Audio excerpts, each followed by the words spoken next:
Hey y'all, welcome back to the channel. So in today's video, the 4-speed is going back together.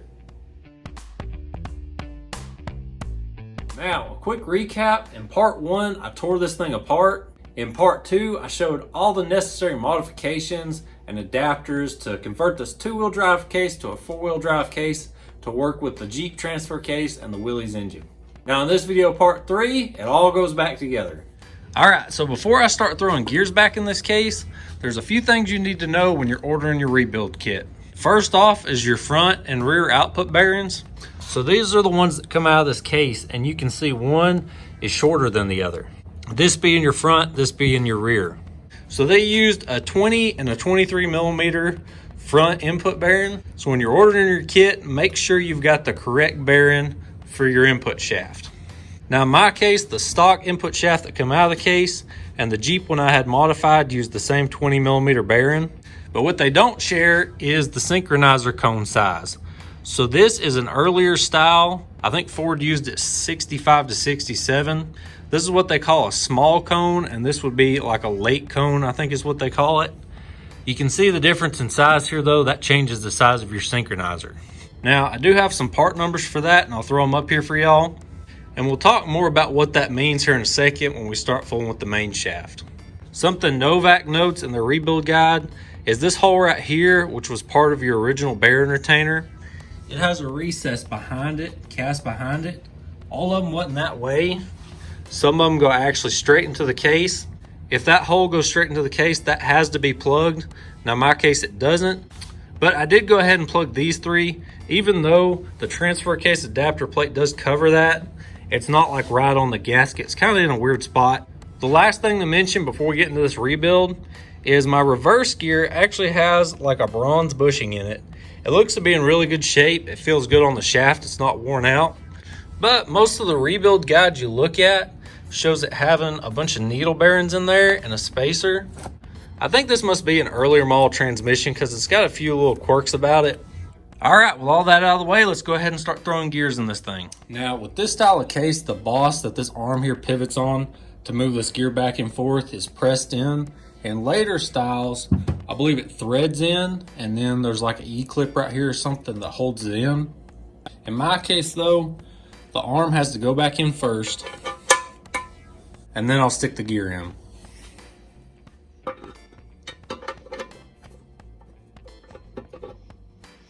Okay, now with that shift arm and that reverse gear in, we can go ahead and drop the counter shaft in.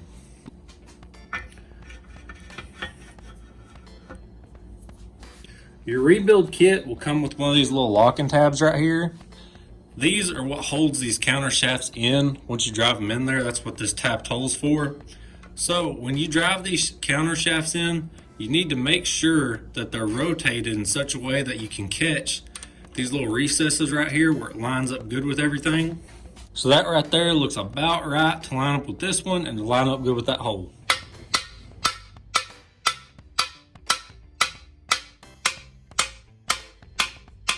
Now I didn't drive this counter shaft all the way in just yet. I left a little bit out there.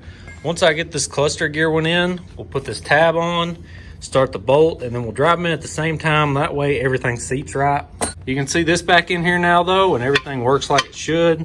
This has that little pivot tab piece on the bottom that sticks in right there. So now I'm gonna move on to that big cluster gear. All right, so this right here is what you call your cluster gear. This sits down at the bottom of the case.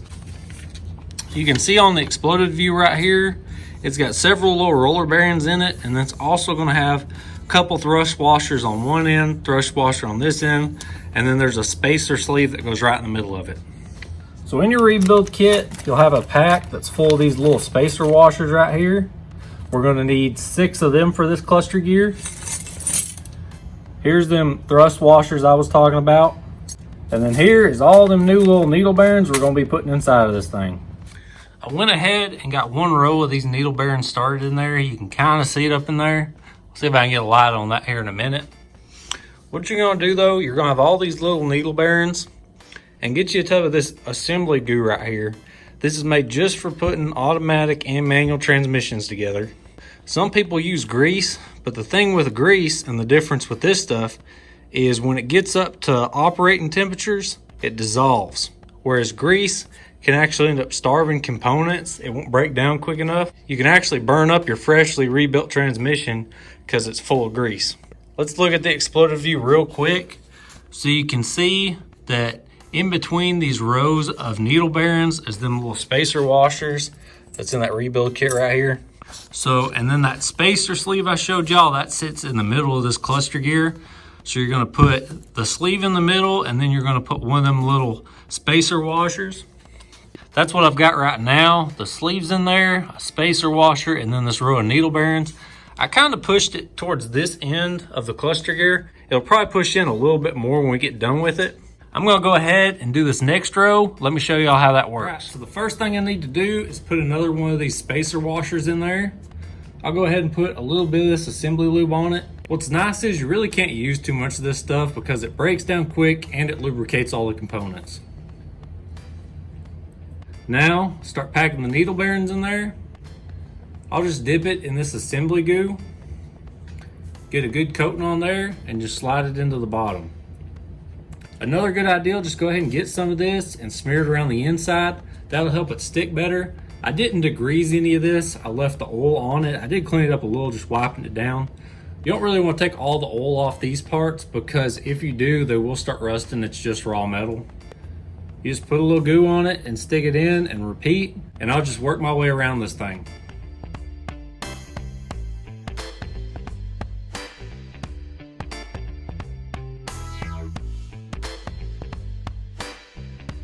So that's got this side all loaded up. I've got all them bearings in there, and you'll be able to know when you've got them all in there, there won't be any space.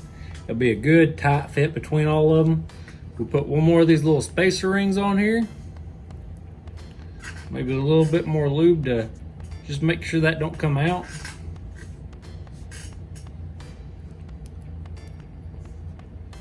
All right, now just spin it around and do the same thing on the other side. All right, so before I can put that cluster gear in, I still need to do those 2 thrust washers. Actually, there's 3 of them. If you look at the exploded view, we'll have the bigger one with the bent end tab going to the front of the transmission. You can see I've got it right there. Use a decent amount of the assembly goo and it'll just stick there. On this side, I've not installed these yet. There's this one. You can see it's got a little tab down here that keys in right down there. I've just smeared it with some assembly goo.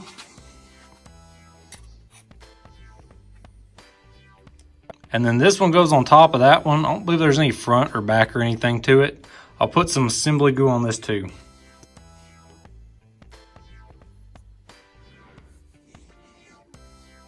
Two more little tricks before we drop this cluster gear in, because this is the point where you can knock all them needle bearings loose and then you gotta start over and repack all that. It'd be really aggravating. On the countershaft side, I've got that countershaft just started in there and it's flush with them thrust washers, so it's holding them up for me. On this side, I've got a 3/4 inch socket. I put a little tape around it to make it a little tighter, and that hole is doing the same thing. It's gonna hold that thrust washer up for me. So as I set this down in there, hopefully those stay where they're at, because it is just that assembly goo, so it'll be pretty easy to push it down. Make sure you got this tab where it's supposed to be at. It should be pretty close. It's hard to tell this far out. All right, here we go.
So that went pretty smooth.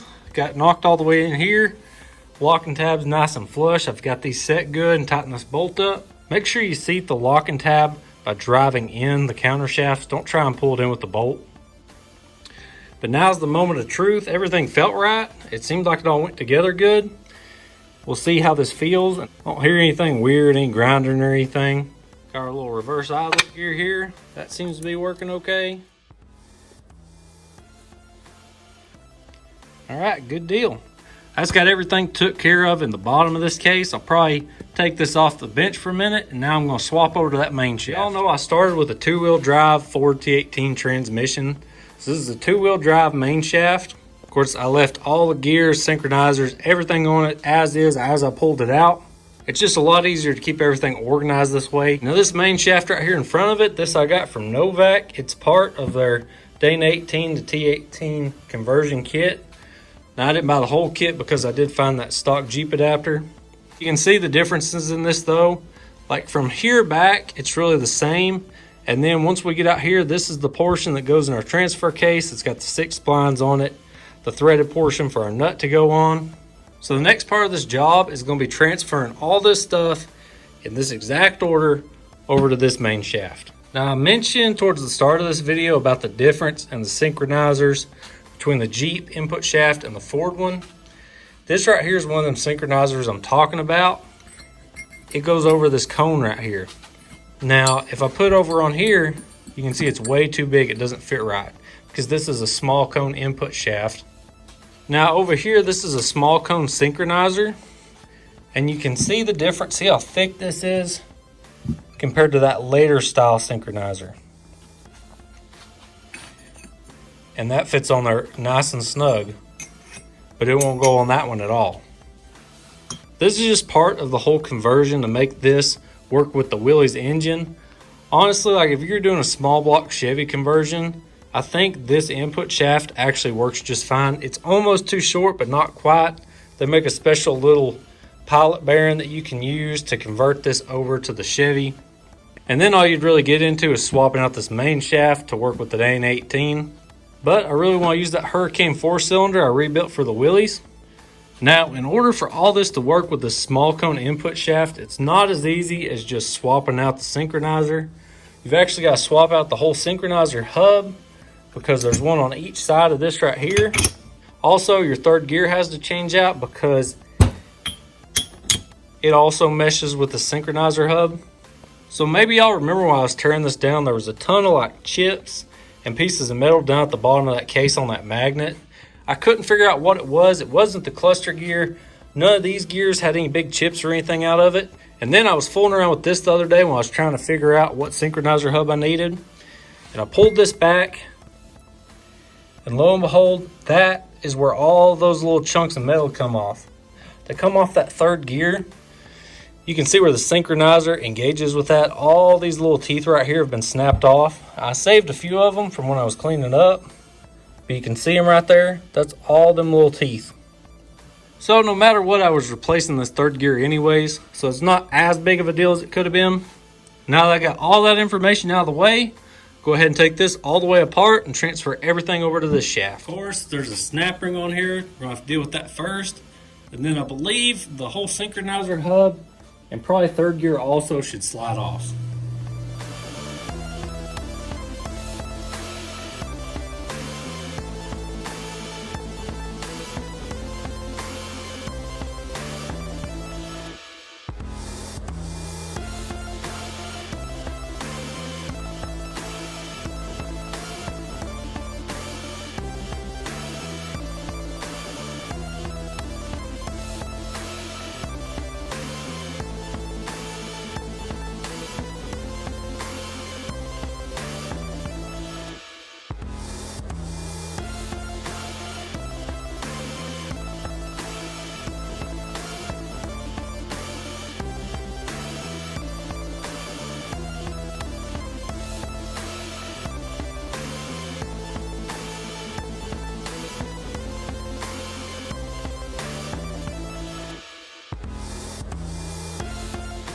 All this stuff come off pretty easy. Wasn't much of a fight. think I'm going to start in reverse order of how I took this stuff off. I'll go ahead and put this stuff back on. Of course, I've got new synchronizers to go in here. And then I do have to assemble the new synchronizer hub for the second and third gear. So when I get to this end of the shaft, we'll go through all that, swap on the new third gear I've got over there, and then I'll have this main shaft built.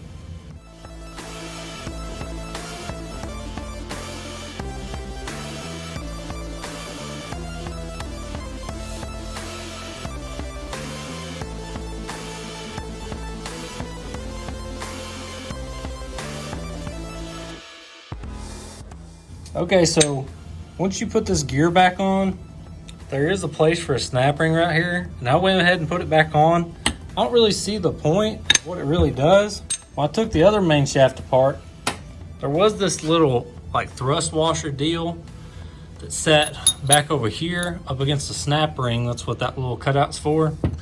It looks like Novak shaft just has that built in, and it seats up against that right there. But now that I got that snap ring on, I should be able to just put this whole assembly back on top of this.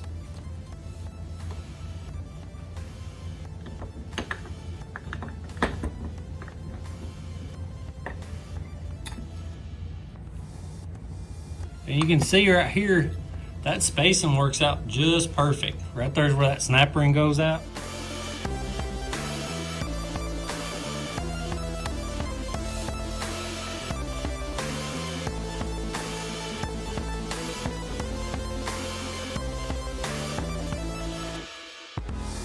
All right, so nothing too crazy so far. This thing's pretty much putting itself back together. All this turned out really good. That snap ring is perfect. Everything feels good. The synchronizer's shifting good. This gear right here, there's no slop in it. It feels great. So now we can put this side of the shaft back together. I'll go ahead and put some of that assembly goo inside this because this is in the top part of the case. So it might not get oil quite as fast as everything on the bottom will.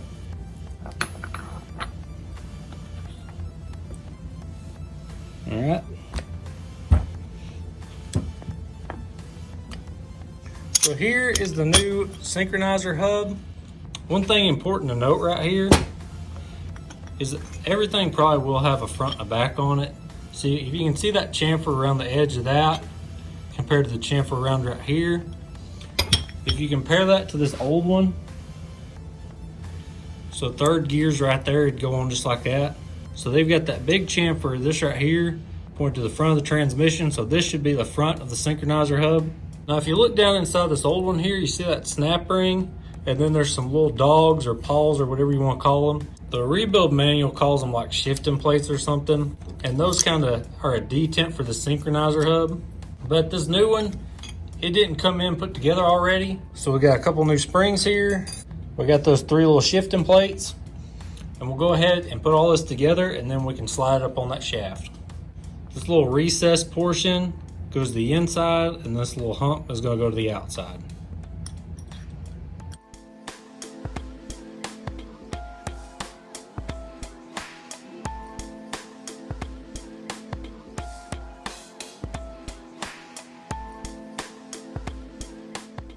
I think usually, I don't know if the repair manual says this or not, I think you want these springs opposite each other. I don't know if it really matters that much, but we'll do it anyways. So this one should probably go like this right here.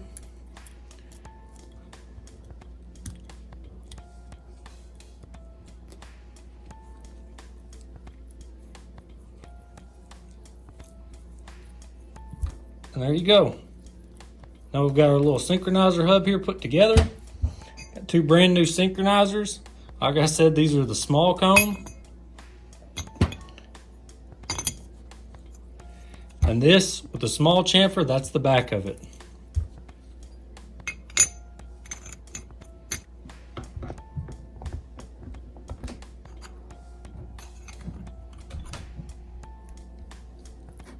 This synchronizer hub gave me a little bit of trouble getting it on there. Something about getting past the splines right there where that snap ring groove is, it just didn't want to go past them. So I ended up taking a file to them and kind of cleaning up some little burrs. There's even a little bit of like grit or something in some of them splines, so I cleaned it up real good. It was still pretty tight though. I actually ended up taking my brass punch here, kind of walking it in. So it's not like pressed on tight, but I don't think you could pull it off by hand. For a minute, I thought it was this new Synchronizer hub, so I took it off, took the old one, tried to slide it on, same issue. It's almost like something in these splines or maybe the OD or something's just a little bit too snug. There's one more thing I got to do before I can drop this thing back in the case. Now when you get done loading up that cluster gear, you should have some of these needle bearings left. The rest of these are going to go into this input shaft. I'm kind of disappointed that rebuild kit I bought because it only came with 6 of these little spacers here. You need 7 because one goes right here to keep these bearings in. But when you buy a kit, you expect to get all the pieces you need to do a full rebuild. This will be the same process as that cluster gear. We're going to get some of this assembly goo here. And one needle bearing at a time. We'll get some on there, get good and sticky, and then just stick it up in there. The input shaft only gets one of these spacers on the outside. You don't have to put one on the inside. And just to confirm, we'll look at the exploded view, and you can see right there is that little spacer washer that lines up with our input.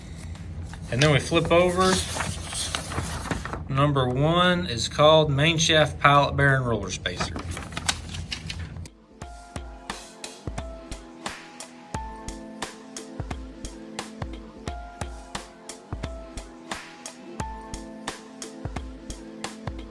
Last thing to do is put that little spacer on there. Maybe put a little bit more on the inside too, just to make sure everything is nice and sticky.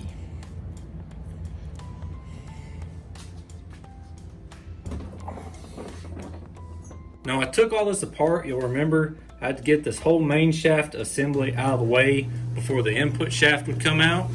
So the input shaft needs to be the first thing that goes in. But I'm gonna have to be careful with it because I still got all them loose needle bearings in there. I don't wanna knock any of those loose.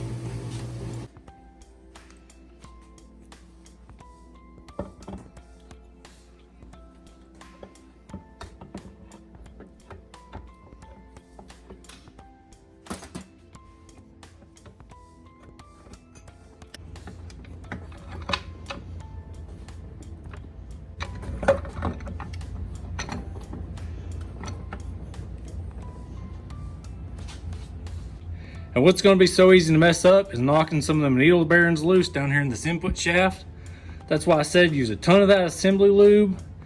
I got to be really careful. I got my synchronizer down in there, still on the hub, so all that looks good. I just got to be really careful working this main shaft into this input shaft.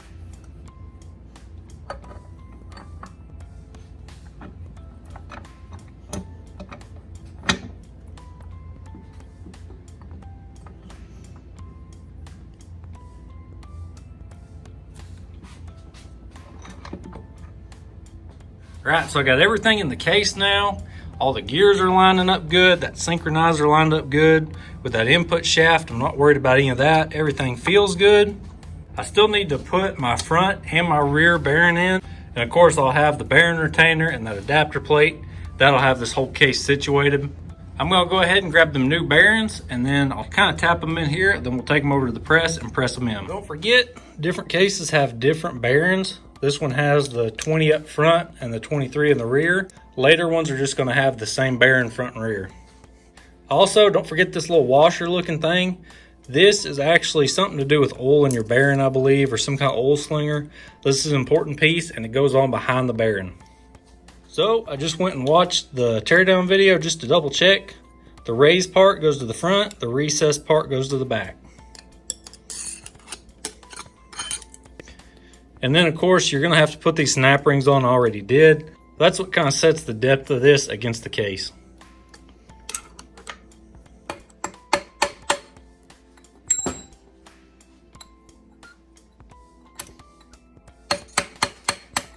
This right here might be the new hardest part of this rebuild, is just getting this thing stood up inside your shop press. So I started them bearings in with my little brass punch and my brass hammer. I got them kind of started on each shaft here. Now there is still enough play. I think this could come out and we could drop them bearings, so we still got to be careful about them needle bearings. Also, I got to make sure everything in here is still lined up right. You don't want a gear pressing down on top of a gear when we're trying to force this bearing up onto this shaft right here. Just gonna go slow, take my time, make sure everything feels good. We'll see what happens.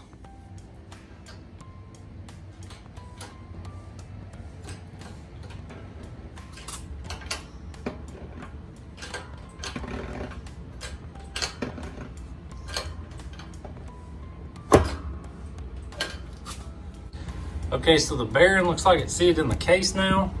You can still see I've got a little bit of a gap here. I need to close that gap up and finish pressing that shaft in that bearing.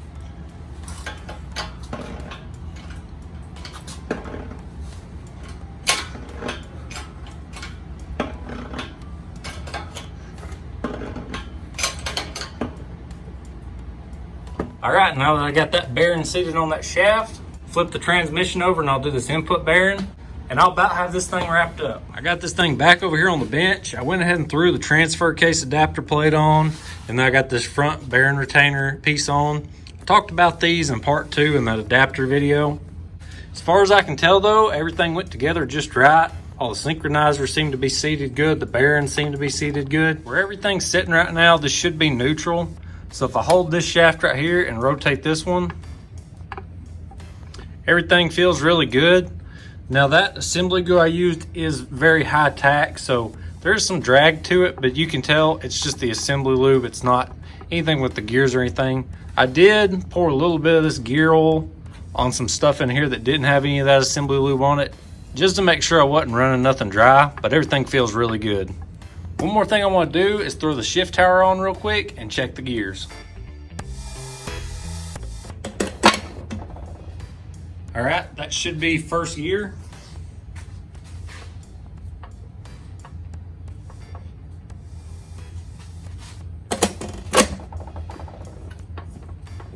Second.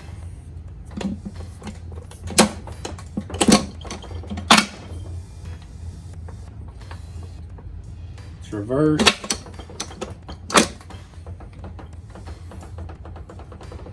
That's fourth gear.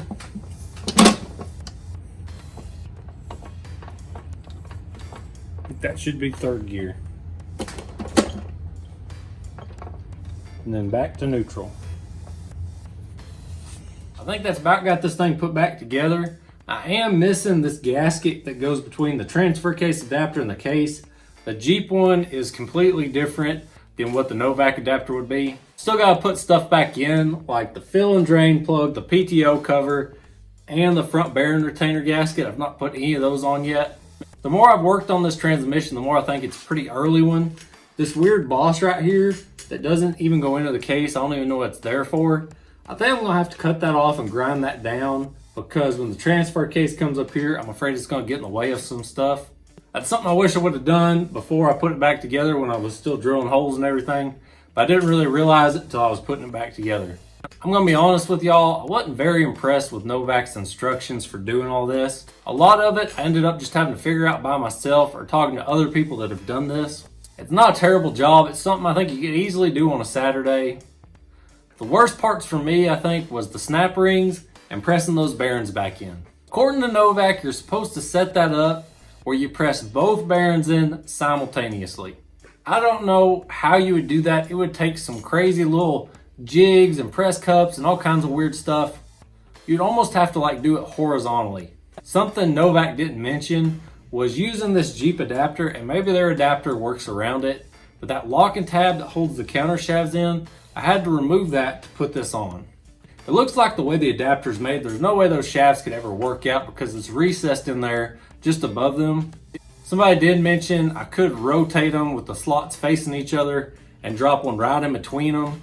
I don't know if it's really necessary though. That's something I'm really gonna have to think about. I might just get me a really thin little piece of stock to slide up in there just to maybe keep them from rotating, which I really don't think is gonna be a problem. Well, y'all, everything's looking really good. I've still got a long way to go, but this was for sure a big milestone. As usual, everything used in this video I'll have linked down in the description. I really appreciate y'all checking out this week's video. I hope you enjoyed it, and I'll see y'all next time.